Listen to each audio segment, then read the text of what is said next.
यूँ लगता है कि पाकिस्तान के लिए आने वाले दिन बहुत मुश्किल होने वाले हैं। तबाहल मईशत, बिखरा हुआ मुआशरा, इंतहाई टॉक्सिक सियासी सूरत हाल, बढ़ती हुई महंगाई और बेकाबू होती बेरोज़गारी। इस सूरत हाल में अब कुछ माली मदद पाकिस्तान को पहुंचना शुरू हुई है, लेकिन ये सब कुछ बेकार हो सकता है अगर टीटीपी का मामला बर वक्त और इंतहाई समझदारी से हल ना हुआ। और सबसे बड़ी मुश्किल ये है कि इस मसले से निपटने के लिए इस बार पाकिस्तान तन्हा खड़ा दिखाई देता है।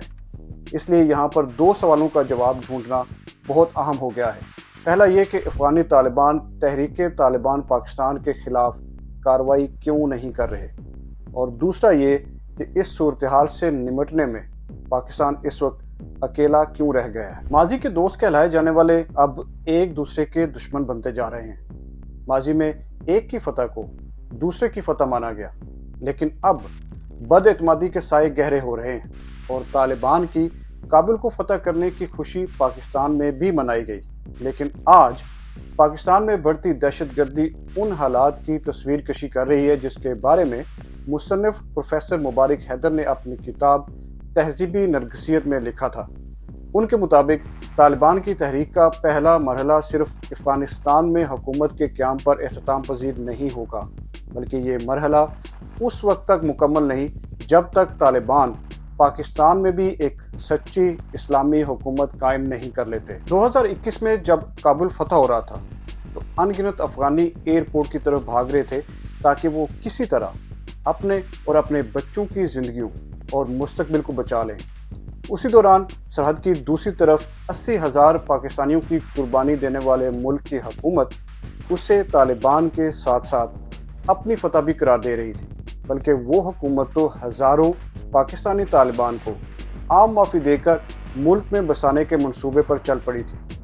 मगर फिर वही हुआ जिसके मुतालिक कई संजीदा हल्के पाकिस्तान को खबरदार करते चले आ रहे थे, यानी पड़ोस से कुछ अच्छी खबरें आने की बजाय दहशतगर्दी को एक्सपोर्ट करने का आगाज़ हुआ।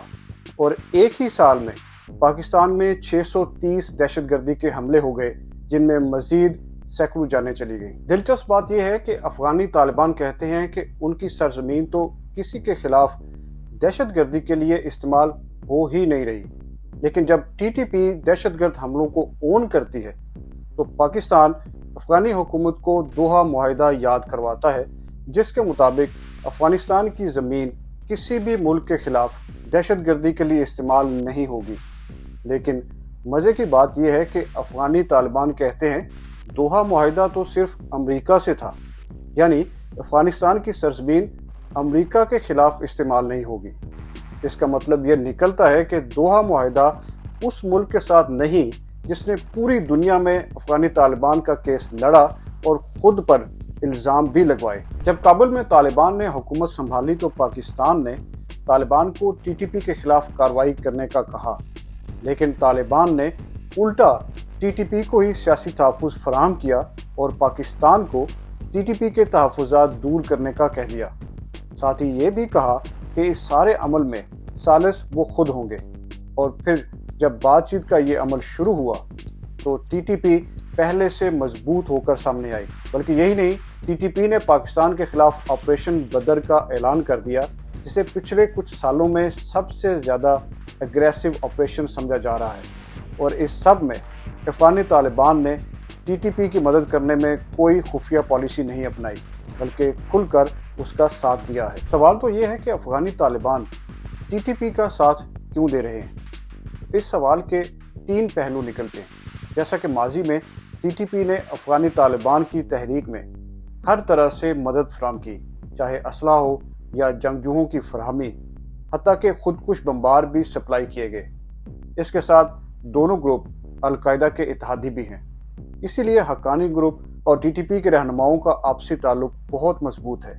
इसके अलावा दोनों तालिबान ग्रुपों के दरमियान ट्राइबल और लसानी ताल्लुकात भी बहुत मजबूत हैं। तो इसको सामने रखते हुए ये पहलू निकलता है कि अफ़गानी तालिबान को अफ़गानिस्तान में दौलत इस्लामिया खुरासान की बढ़ती ताकत से जो ख़तरा है, उसके लिए वक्त आने पर टीटीपी की ताकत को भी अफ़गानी तालिबान के लिए इस्तेमाल किया जा सकता है। दूसरा पहलू ये बनता है कि Afghani Taliban T T P کو پاکستان کے ساتھ ایک بارگیننگ ٹیکٹک کے طور پر استعمال کر رہے ہیں۔ تیسرا اور سب سے اہم پہلو یہ ہے کہ افغانی طالبان کے بڑے ایجنڈے کے مطابق وہ اسلام آباد میں ٹی ٹی پی کو بالآخر اقتدار تک پہنچانا چاہتے ہیں۔ ان تینوں میں سے جو بھی پہلو نکال لے، حقیقت تو یہی ہے کہ افغانی طالبان نے ٹی ٹی پی کے خلاف کوئی کارروائی کبھی پہلے کی اور نہ مستقبل میں کی جائے گی، بلکہ دونوں ایک دوسرے کی مدد ہر طرح سے جاری رکھیں گے۔ اب آتا ہے دوسرا سوال، یعنی پاکستان طالبان کے خلاف اس لڑائی میں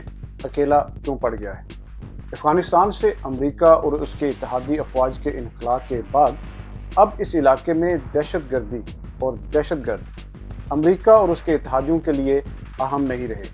یعنی امریکہ نے ایک بار پھر 1990 والی غلطی دہرائی ہے، جس کے بارے میں سابق امریکی secretary of state Hillary Clinton نے بھی کہا تھا کہ امریکہ کا روس کو شکست دینے کے بعد افغانستان سے جانے کا فیصلہ تباہ کن ثابت ہوا۔ ہلری کلنٹن نے اب بھی امریکہ کے انخلا کو بہت بڑی غلطی قرار دیا ہے، جس سے یہ خدشہ ظاہر ہوتا ہے کہ اب کی بار بھی اس علاقے کی سیکورٹی صورتحال آہستہ آہستہ خراب ہوتی جائے گی، اور اس دفعہ پہلے مرحلے میں پاکستان اور ایران طالبان کے نشانے پر دکھائی دیتے ہیں، جو طالبان کے اس ریجن میں اسلامی سلطنت کے قیام کا خواب ہے۔ Soviets left Afghanistan and then we said, great, goodbye, leaving these trained people who were fanatical in Afghanistan and Pakistan, leaving them well armed, creating a mess, frankly, that at the time we didn't really recognize. We were just so happy to see the Soviet Union fall, and we thought, okay, fine, we're okay now. Everything's going to be so much better. Now you look back, the people we're fighting today, we were supporting in the fight against the Soviet. ایسے میں اگر ملک کے معاشی اور سیاسی حالات بہتر نہیں ہوتے اور سیاسی تقسیم میں کمی واقع نہیں ہوتی، تو ملک کے لیے ٹی ٹی پی اور افغان طالبان کے معاملے کو بہتر اور مؤثر انداز میں ہینڈل کرنا بہت مشکل ہو جائے گا، جس کا فائدہ یقیناً انہی قوتوں کو ہوگا جو ملک کو انارکی کی طرف دھکیل کر اپنا کھیل کھیلنا چاہتے ہیں۔ اس میں یقیناً ایک پہلو یہ بھی بہت اہم ہے کہ ہمارے حکمران اور سیکورٹی حکام طالبان کے ساتھ ماضی کی طرح کا رویہ رکھنا چاہتے ہیں، یا اس بار ماضی کی غلطیوں سے سیکھ کر بہتر پالیسی اپنائی جائے گی، کیونکہ یہ تو ثابت ہو چکا کہ ٹی ٹی پی کے ساتھ بات چیت کرنا کبھی بھی فائدہ مند نہیں ہوا، اور نہ ہی گڈ طالبان اور بیڈ طالبان کی پالیسی نے پاکستان اور اس کے شہریوں کو فائدہ پہنچایا ہے۔